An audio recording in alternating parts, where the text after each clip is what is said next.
Ladies and gentlemen, the Rangers in Action demonstration will begin in 1 minute. Please be seated.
What are they going to do for the Rangers in Action demo? Full demo? So what kind of squad looks like? Guys are going to come in the water and they're going to push the water.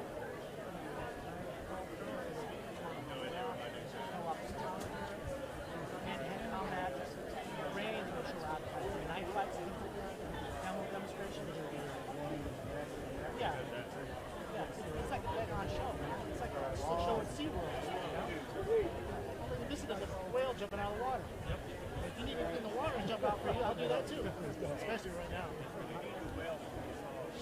You're the splash zone, brother.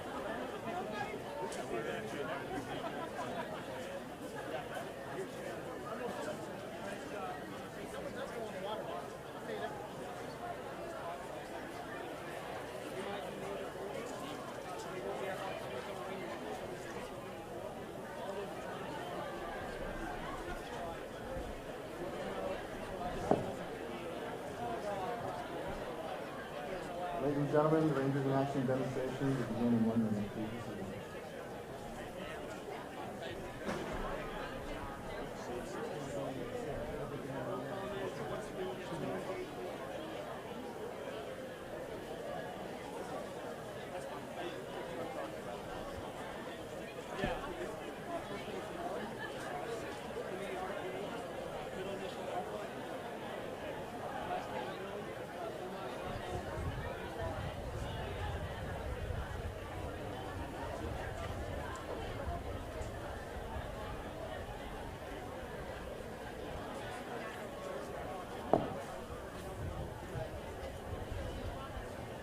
Before we begin, we would like to recognize some distinguished visitors in the audience.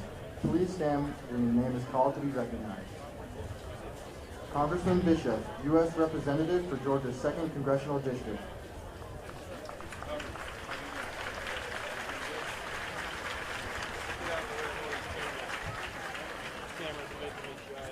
General Milley, Chief of Staff of the Army.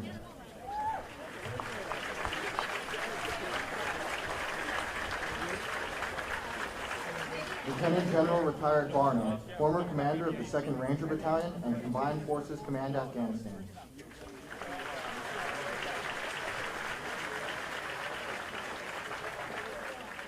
Major General Miller, Commanding General, U.S. Army Maneuver Center of Excellence.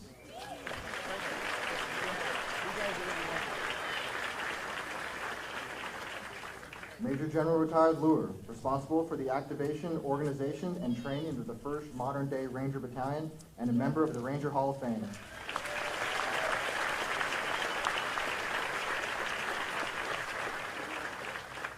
Brigadier General McKean, Commandant of the United States Army Armor School.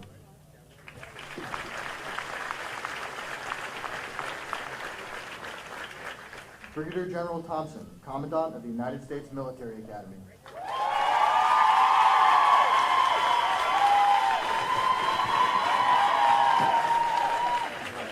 Colonel Retired Puckett, distinguished member of the brigade and a member of the Ranger Hall of Fame.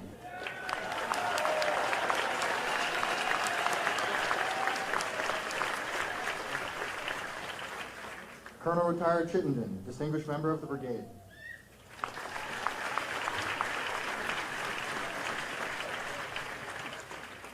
Major Retired Spies, helped develop the desert phase of Ranger School, distinguished member of the brigade, and a member of the Ranger Hall of Fame.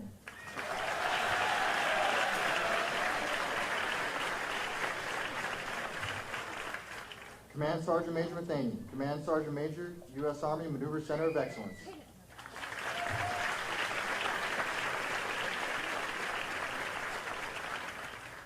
Command Sergeant Major Ingram, Command Sergeant Major, U.S. Army Infantry School.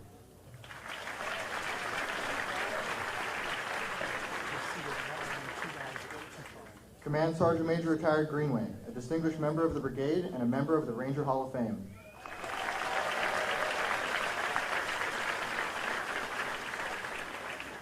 Command Sergeant Major Retired Gilbert, distinguished member of the brigade and a member of the Ranger Hall of Fame.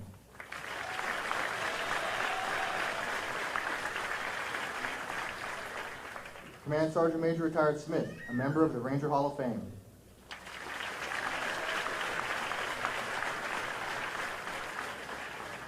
Command Sergeant Major Retired Mellinger, distinguished member of the 75th Ranger Regiment.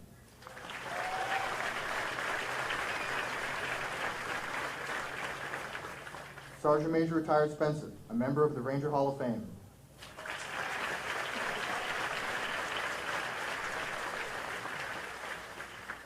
Sergeant Major Retired Lockett, a member of the Ranger Hall of Fame.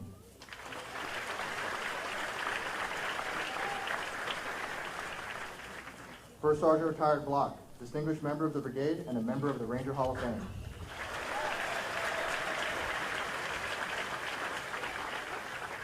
Master Sergeant Retired Malillo, a member of Merrill's Marauders in World War II and also a veteran of the Korean War and a member of the Ranger Hall of Fame.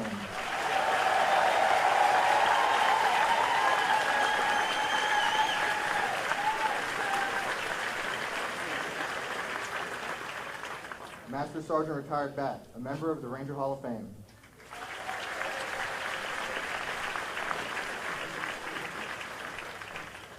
And now, ladies and gentlemen, the commander of the 4th Ranger Training Battalion, Lieutenant Colonel Sean Underwood. Good morning, ladies and gentlemen. We got a great crowd here today. Roger? Let me hear it. Come on.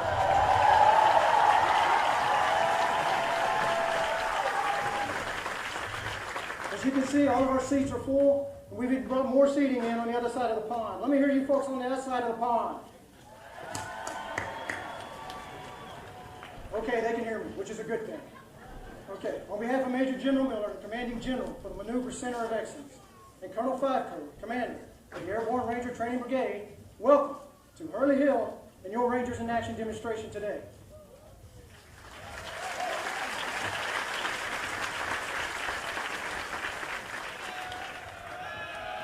Come on, Rangers!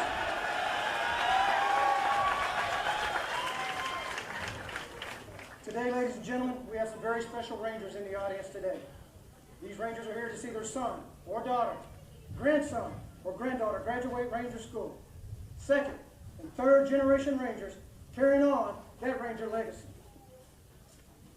At this time, will all those Ranger qualified individuals in the audience today that have a son or daughter, a grandson or granddaughter graduating today, please stand up so that we may recognize you.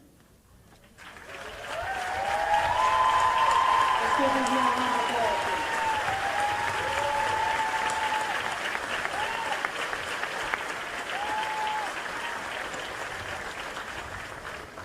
And last but not least, let's congratulate the graduates of Ranger Class 08-15.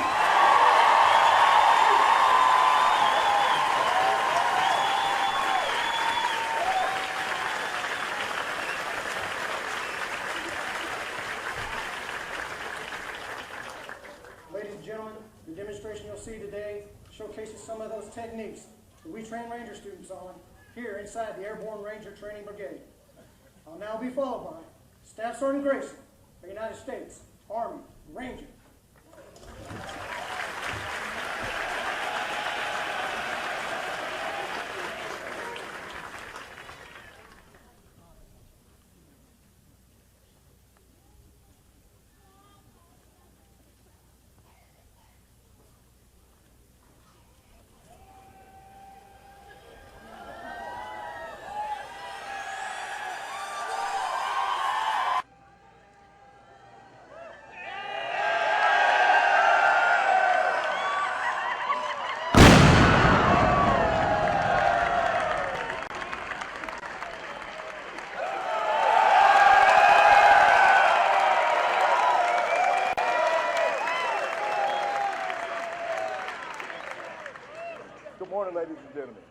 I'm Staff Sergeant Grayson, an instructor here at the Benning Phase of Ranger School.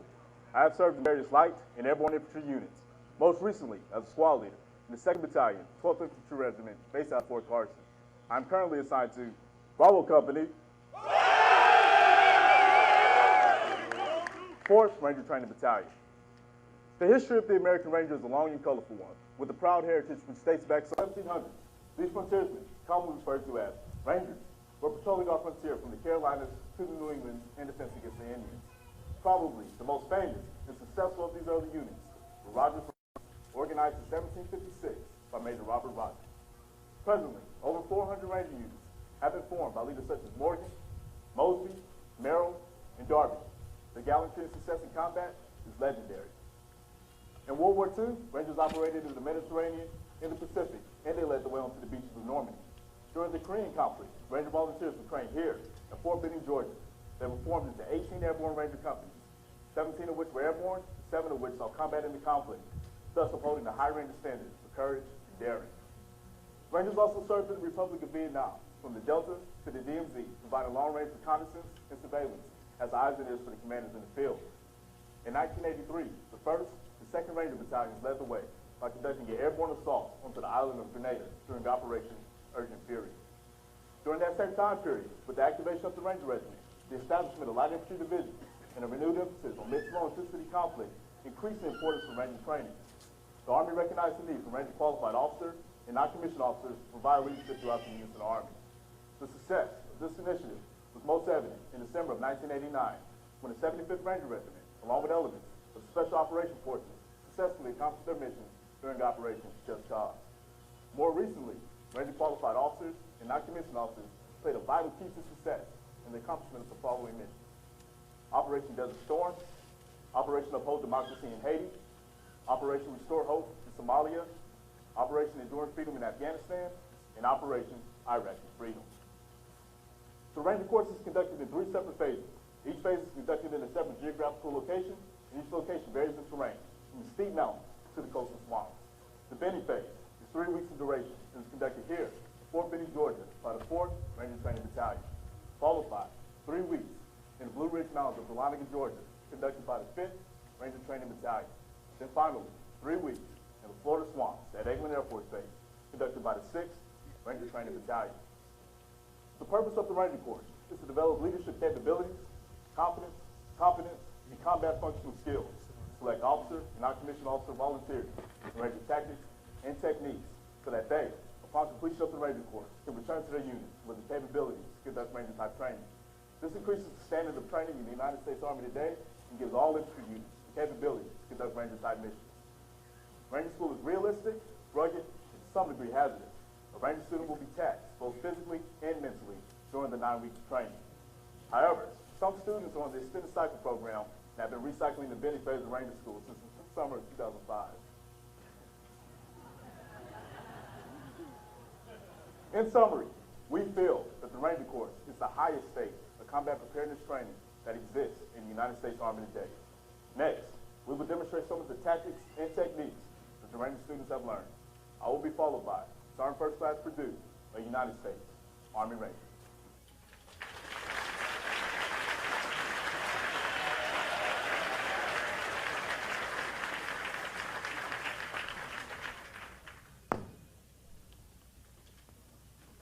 Good morning, ladies and gentlemen. My name is Sergeant First Class Purdue, and I'm an instructor here at the Benning phase of Ranger School. I've served in various light and airborne units, most recently as a recon team leader in the 25th Infantry Division. I'm currently assigned to Bravo Company. 4th Ranger Training Battalion. Now, extensive demolitions training enables a Ranger to attack a wide variety of objectives. Now, although there are many different types of explosives in the world today, composition C4 is the one most commonly used. As you can see, composition C4 is a white plastic explosive that can be cut or molded into any shape, and due to its pliability, is used to construct a wide variety of expedient charges, a few of which we will discuss today, the first of these being the ribbon charge. Now, the ribbon charge is used to attack any flat or irregular shaped steel target. The next charge that we will discuss is the shape charge. The shape charge is used to attack any hard surface targets, such as vehicles or roads, and can be expediently constructed utilizing any type of cone-shaped material. The one you see in front of you has been constructed utilizing a number 10 can, with the cone shape being depressed directly into the composition C4. Now, as you can see, all of our demolitions are dual prime, and this is to ensure a positive detonation. And the final charge that we will discuss is the timber cutting charge. There are many different ways to employ the timber cutting charge. You can, as we have here, place the charge low on the tree and placing a kicker charge high on the opposite side of the tree. Or you could cut a section out of that tree, place the composition C4 into that cut, once again placing a good kicker charge high on the opposite side of the tree. Or you could encircle the entire tree in detonating cord, something like a ribbon charge. Now, all modern military-grade demolitions are primed utilizing the modernized demolition ignition system, otherwise known as MDI. MDI consists of a low or high-strength blasting cap attached to various lengths of time fuse or shock tube.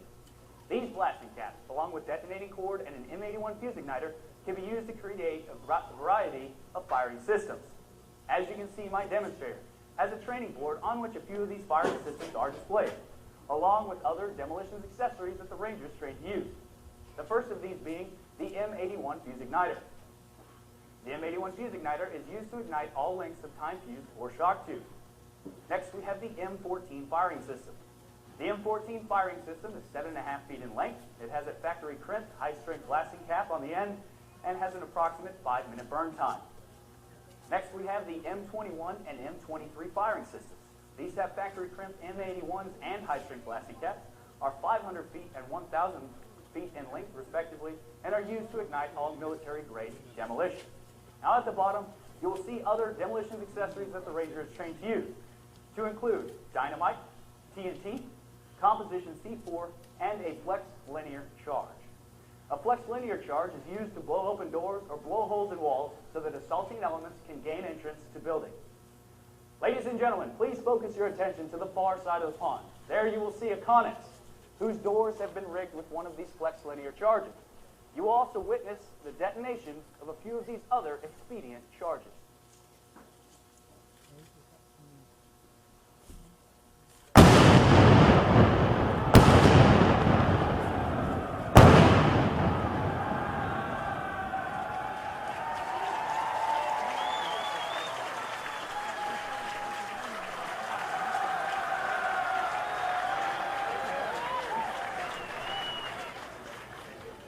We're now going to show you a few of the targets from previous demonstrations.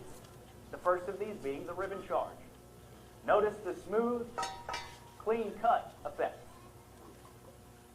Next, we will show you a target from a shape charge. This shape charge blew a 5-inch hole into a 1/4-inch steel plate. And finally, when properly employed, a good timber cutting charge is capable of falling any size tree.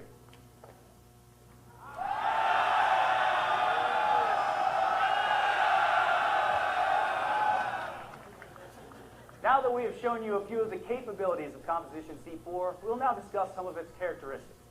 Some of the characteristics of composition C4 are that it is virtually insensitive to shock or friction and may not explode with any type of rough handling.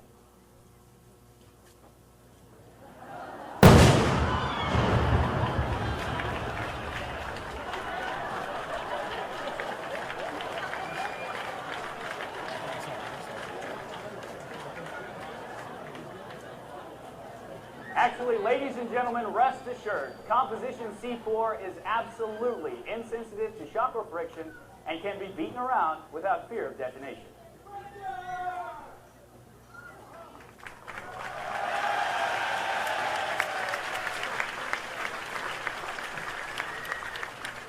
Another technique that the Ranger is trained to use is military mountaineering.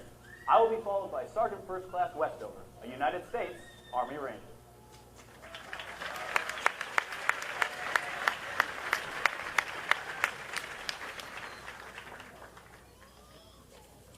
Good morning, ladies and gentlemen. My name is Sergeant First Class Westover, an instructor here at the Benning Phase of Ranger School. I've served in various light and airborne infantry units, most recently as a platoon sergeant with the 82nd Airborne Division. Currently assigned to Alpha Company, 4th Ranger Training Battalion. Repelling is an integral part of the mountaineering instruction taught during the ranger course. It is a technique of descending a vertical surface by means of a mechanical device and is taught for several reasons. First, it helps the individual get over his inherent fear of heights. Secondly, it instills confidence and teaches him an additional capability. He learns once again there is virtually no impassable terrain or determined, well-trained, well-led force. In order to rappel, certain items of mountaineering equipment are essential. First being the curramental rope. The curramental rope is 11 millimeters in diameter and 150 feet in length, and has a tensile strength of approximately 4,800 pounds. Another characteristic of this rope is its lack of elasticity. That is, it will not stretch more than 2% under normal working conditions. The Rangers also taught the use of the AMK, or Army Mountaineering Kit, which is a nylon harness assembly, the figure 8 descender, which acts as a friction breaking device, and the locking snap link, which has a tensile strength of approximately 2,000 pounds. Last but not least, heavy leather work gloves are worn to prevent burning of the hands. To rappel, the Ranger will simply face the climbing rope with the anchor point to his left-hand side. He will grasp the rope, forming a bite, and feed it up and through the large opening of the figure 8 descender, passing it through the locking snap link, which he will then tighten. The Ranger will then don his heavy leather work gloves. One of the most difficult tasks the Ranger will face here during Ranger School. To begin his descent, the Ranger will simply face the anchor point and begin walking backwards down the cliff. If at any time during his descent he desires to brake, he will simply apply it. That is, the Ranger will grasp the rope with his right hand. His right hand controls his rate of descent and supports his body weight. His left hand is merely a balancing or stabilizing agent. To continue his descent, the Ranger will simply release the grip with his right hand and continue walking backwards down the cliff. In many cases, it may be necessary to haul personnel and equipment up a vertical surface. For this purpose, the Ranger is taught the use of the vertical haul line. Notice the large heavy A-frame that is constructed and lashed together at the top of the cliff, with a sufficient amount of climbing rope to reach the bottom. At the apex of this A-frame, the rope is then fed through a snap link or pulley and tied together, creating what is known as an endless rope. At opposing extremes of this rope are tied 2 butterfly knots. The Ranger will simply engage one of these 2 butterfly knots with his locking snap link and begin climbing the knotted hang line to the top of the cliff.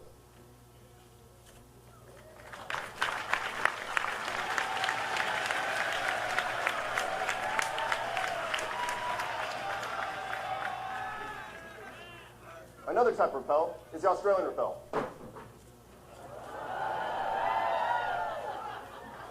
This type of rappel allows the Ranger to observe the direction in which he is descending, using his left hand as his brake hand, allowing his right hand to be free to engage the enemy should it become necessary during his descent.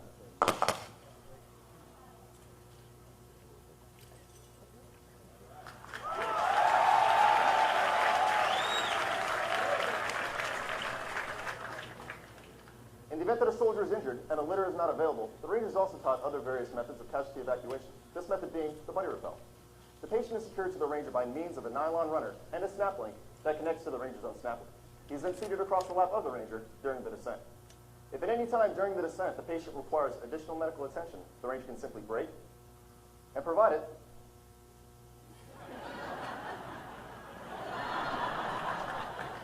And then continue with his descent.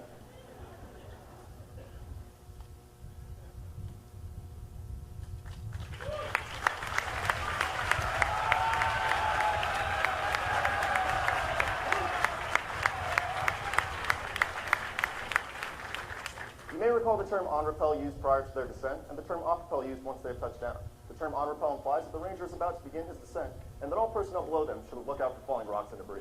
The term off rappel implies that the Ranger has touched down, cleared his rope, and the next Ranger may begin his descent. The Rangers also taught other various methods of insertion, such as the fast rope insertion extraction system, commonly referred to as fries. The fries rig consists of a 3-inch diameter hemp rope that is approximately 100 feet in length. Additionally, it is attached to a modified A-frame on an aircraft.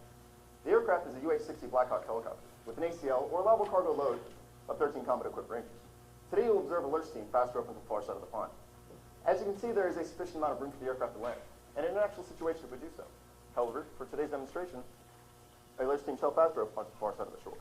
The first action that you will observe is the aircraft commander stabilizing the aircraft over the target area. Once over the target area, a rope will be deployed. Once the rope is deployed, a team of Rangers will then fast rope onto the land. As you can see, this type of insertion method allows for a team of Rangers to be inserted into a heavily vegetated or urban environment in a very short period of time. Ladies and gentlemen, please direct your attention to the far side of the pond. You're in front of me. I'm sorry. I mean, I can't do anything.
United States Army, there are several long-range surveillance units, or LRS, that consist of 6 to 18-man teams that are primarily composed of Ranger-qualified personnel.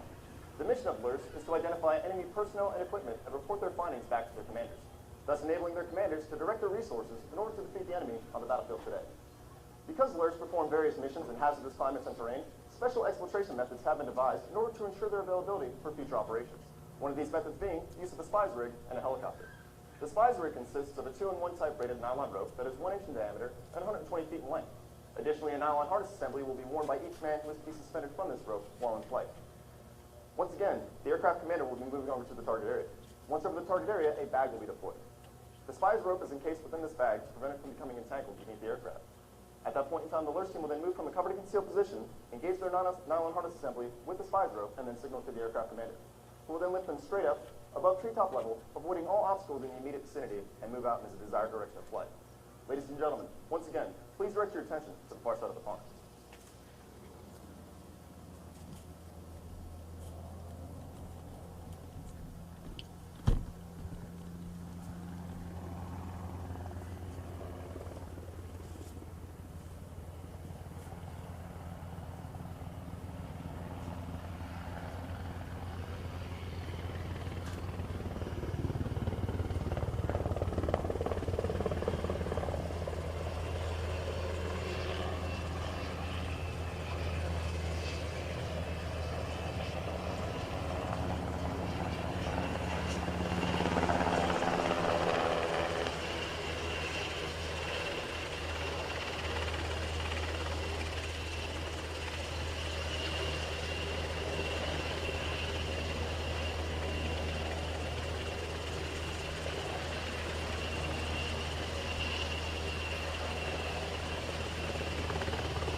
The Rangers also taught to use the small boat operations on inland waterways and coastlines, such as the F-470 Zodiac that is approaching the shore to your front left.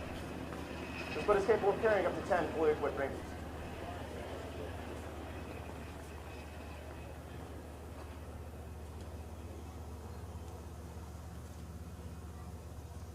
Ladies and gentlemen, as you can see, this 9-man light infantry squad is organized and equipped for a combat patrol.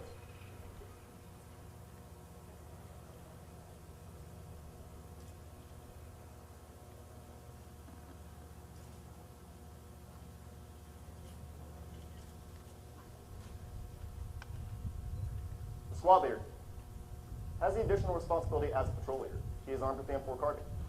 The M4 carbine is a modified version of the M16. It has a shorter barrel and a collapsible buttstock. The Alpha and Bravo team leaders are in charge of their respective teams, both of which are armed with the M4 carbine. The Bravo team leader has the additional responsibility as the assistant patrol leader. The automatic weapon are armed with the M249 squad automatic weapon, or SAW, which primarily fires ammunition from 200-round ammunition drums. However, in emergency situations, may also fire 30-round magazines. The Grenadiers are armed with the M320 grenade launcher. It fires a variety of multi-purpose 40mm grenades, such as high explosive, illumination, CS, and buckshot. And finally, the 2 riflemen, both of which are armed with the M4 carbine. One of the riflemen has the additional responsibility as a squad radio telephone operator. He carries the AN/PRC 119 Singar's tactical FM radio, which is capable of sending secure and data telecommunications with hire. The other rifleman carries the mountaineering equipment should it become essential throughout the patrol. And as you can see, equally distributed throughout the squad are various pieces of equipment, such as the ICOM radio, PVS-14s, PQ-2, AT-4, claymores, hand grenades, and the R-FAR bag. The ICOM radio is used for internal communications between the squad leader and his squad. It assists him in maintaining control of his element throughout the operation. PVS-14s are a singular night vision device used during the hours of limited visibility for short-range close-in viewing. PQ-2 is a target designator and can designate targets to a range of 400 meters with the assistance of a night vision device during the hours of limited visibility. The M136 AT-4 is a shoulder-fired anti-armor weapon system encased in an expendable fiberglass tube and can penetrate up to 14 inches of armor. The M18A1 Claymore mine houses a pound-and-a-half of C4, and when detonated, projects over 700 bullet bearings towards its target. And as you can see, each Ranger carries 2 hand grenades. Finally, each Ranger is certified as a Ranger First Responder. He is equipped with a Ranger First Responder bag.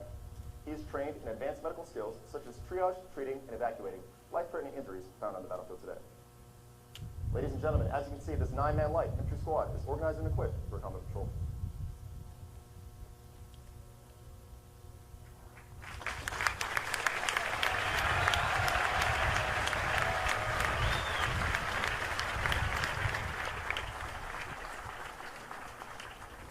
During Ranger School, it is necessary for each Ranger student to successfully complete a series of confidence tests.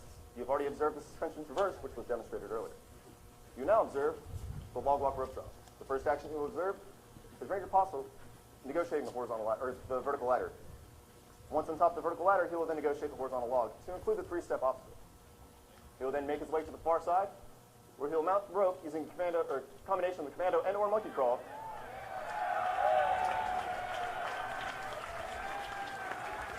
As he makes his way out to the tab, hangs free, and requests permission to drop some 40 feet into the refreshing water below.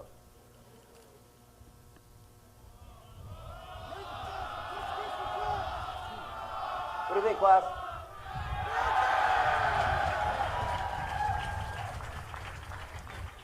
One more? One more. Drop, Ranger.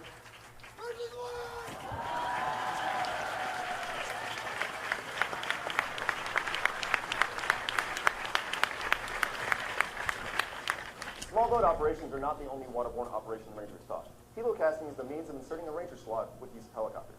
Today you'll observe a 4-man Ranger team insert into the pontoon front. The first action that you'll observe is the aircraft stabilizing at 10 feet 10 knots over the target area. Once over the target area, the first 2-man team will then eject their poncho raft and exit from both sides. The next 2-man team will then repeat the same process.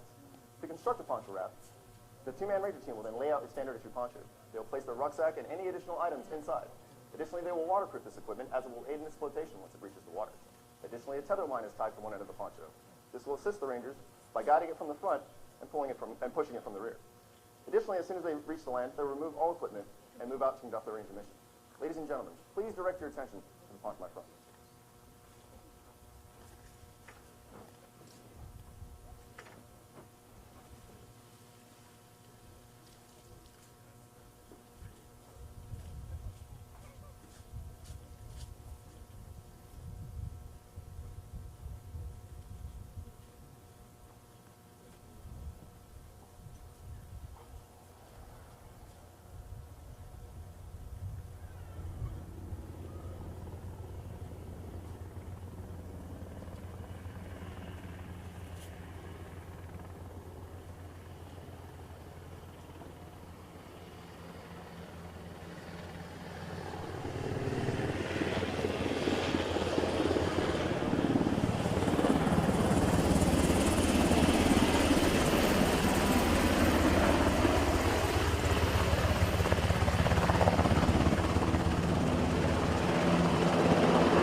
Rangers also taught other various methods of hand-to-hand combat.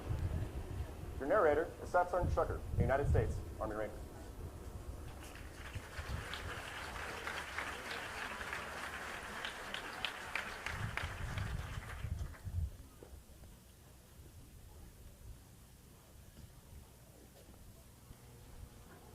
Good morning.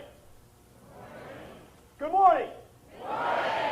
My name is Staff Sergeant Shucker. I'm an instructor here at the Benning phase of Ranger School. I've served in numerous airborne and light infantry units, most recently as a reconnaissance team leader in the 25th Infantry Division. I'm currently assigned to Charlie Company, 4th Ranger Training Battalion. The average soldier, if trained only the use of his basic weapon, may become ineffective if his weapon should fail to fire or if he should break it or lose it. But with the knowledge in hand-to-hand combat and the confidence and the aggression to fight in hand-to-hand combat, the Ranger is able to attack and defeat his opponent. In combat, our Rangers are often faced with complex situations where the enemy is difficult to recognize. Imagine a team of Rangers conducting a combat patrol in the mountains of Afghanistan or in the streets of Baghdad when they're encountered by a suspicious individual who appears unarmed but becomes hostile.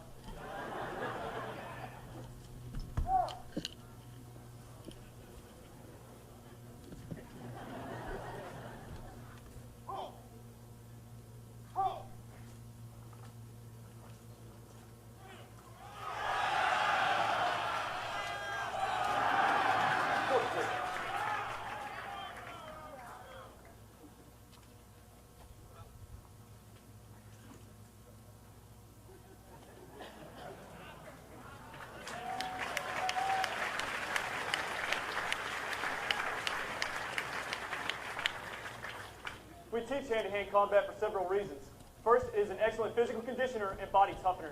Second, it creates an aggressive spirit and instills the will to fight. Third, it instills confidence in the Ranger's abilities and that of his fellow Rangers. Fourth, it teaches the Ranger techniques in defending himself if unarmed and faced with an armed opponent. And lastly, it serves as a base for the Ranger so he knows how to properly set up hand-to-hand training once he returns to his unit. We stress several fundamentals during hand-to-hand combat. First, use your enemy's momentum to your advantage.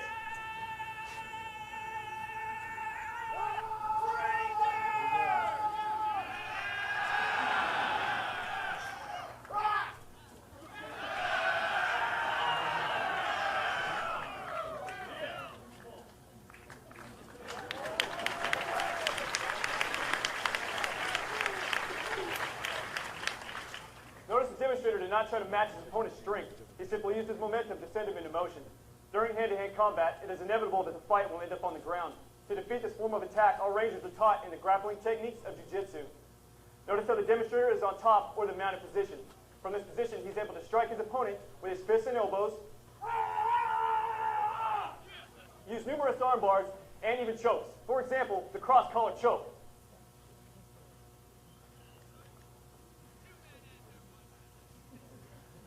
Notice the demonstrator is now on the bottom. Though on the bottom, he's still the dominant fighter. He uses his legs to create distance between himself and his opponent. Also from this position, he is still able to deliver strikes, chokes, and arm bars.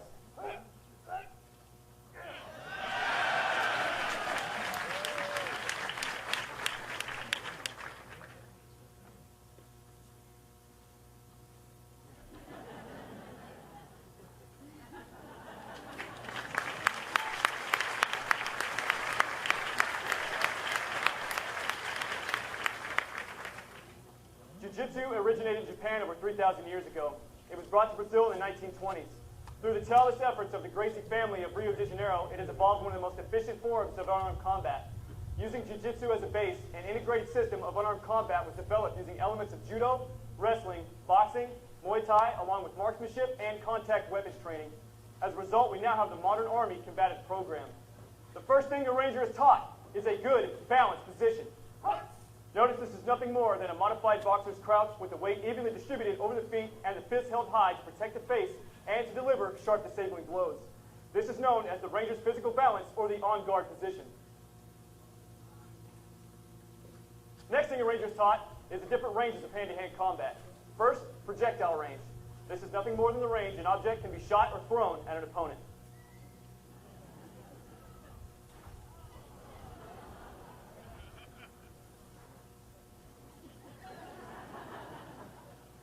Next is striking range.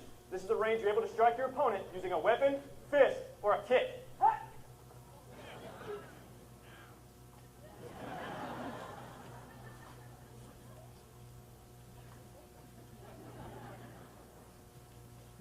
Next is grappling range. Grappling range is further broken down into the post, frame, and hook ranges. This is the post range. Notice the demonstrator still maintains separation from his opponent to allow strikes to still be delivered. Next is the frame range. Notice the demonstrator still maintains separation but has reduced it by placing his forearm in his opponent's chest. This allows for strikes to still be delivered or the use of secondary weapons such as a knife. Notice the demonstrator has now closed the distance between himself and his opponent. This is the hook range. This allows for more decisive strikes.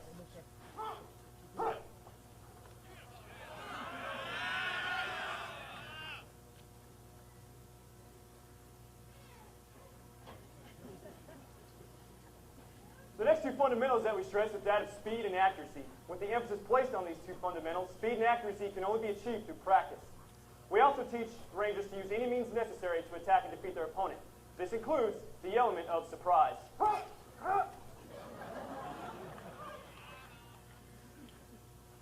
It's like this every day, ladies and gentlemen. It's always like this. We teach rangers a series of throws, holds, and takedowns. We will now demonstrate a few that we teach. First, the right hip throw.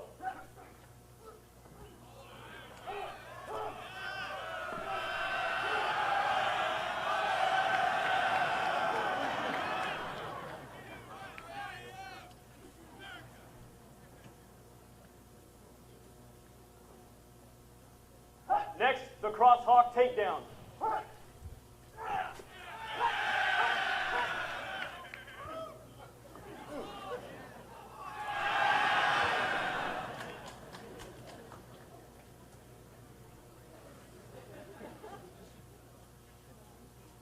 And the front leg takedown. You'll notice this leaves the demonstrator in a very vulnerable position.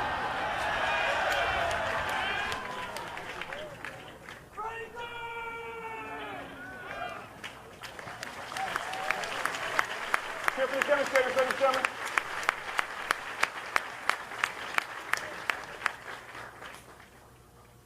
In the event the ranger finds himself faced with an opponent who is armed with a knife and he himself is unarmed, we also teach knife disarming counters.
You will notice the main objective is to gain possession of the knife. We teach rangers a series of knife fighting techniques and vulnerable points, that is, where to strike your opponent with the knife.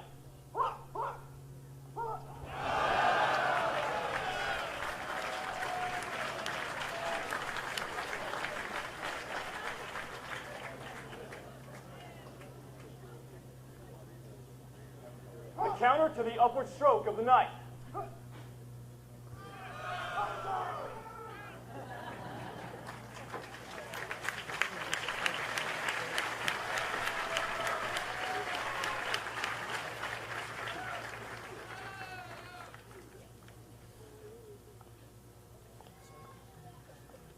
Since the rifle is more than likely a weapon the ranger will be faced with on the battlefield, we also teach rifle disarming techniques.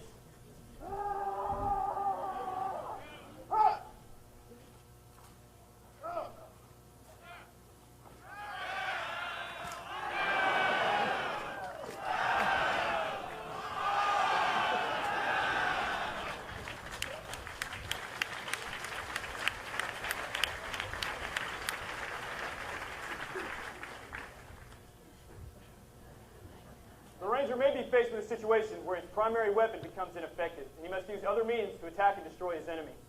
So we teach a series of moves to transition to a secondary weapon, such as a knife.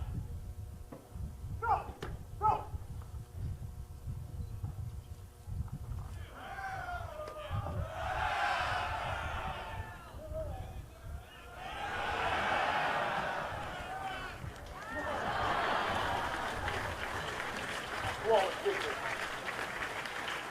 Give me 4 rangers to get this trash out of my pit!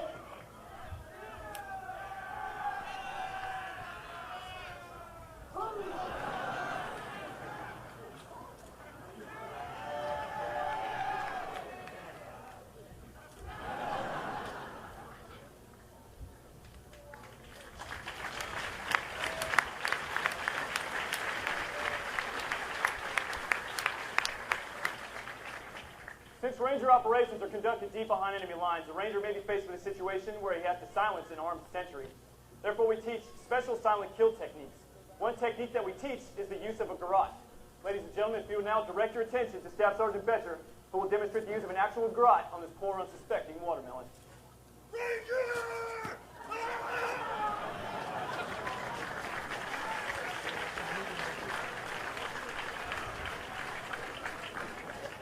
Now, Staff Sergeant Frazier will demonstrate the use of a garrote on Staff Sergeant Troiani. Imagine the stealth and cunning it must take to sneak up on an armed sentry deep behind enemy lines and take him out without being detected.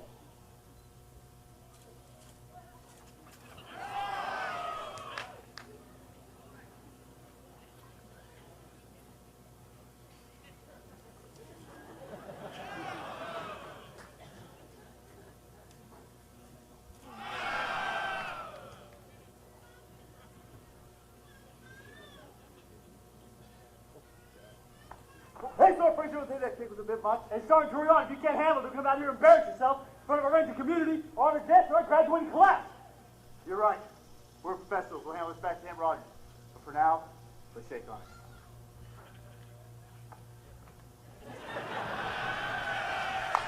Well done.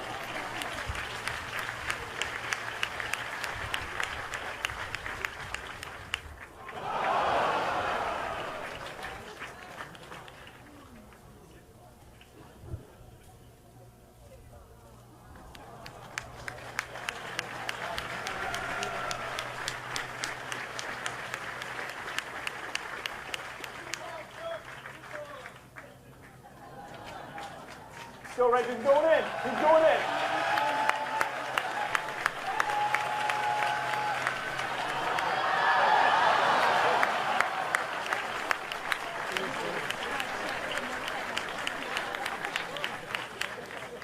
Hand-to-hand combat teaches the Ranger to be alert, aggressive, and confident in his ability to overcome and, regardless of the circumstances, destroy his enemy.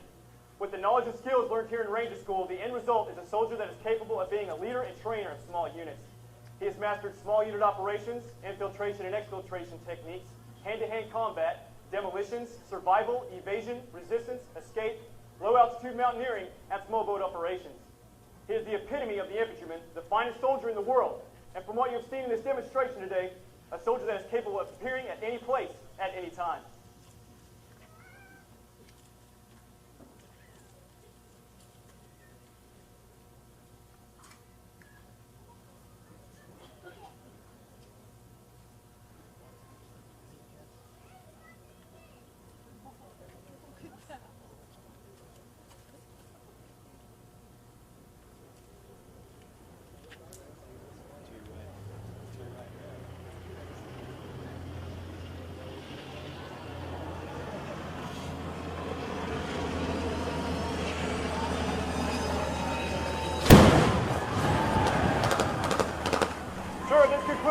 in action demonstration.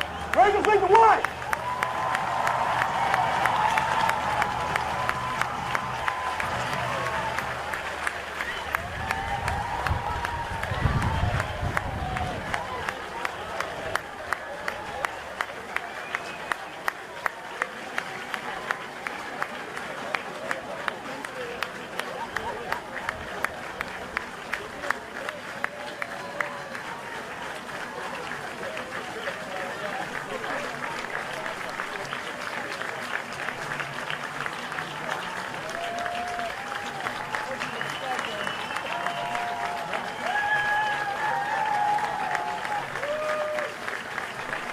Thank you for attending the Rangers in Action demonstration. The Rangers who participated in today's demonstration will be located in front of the blue booth if you'd like to talk to them or see their weapons and equipment.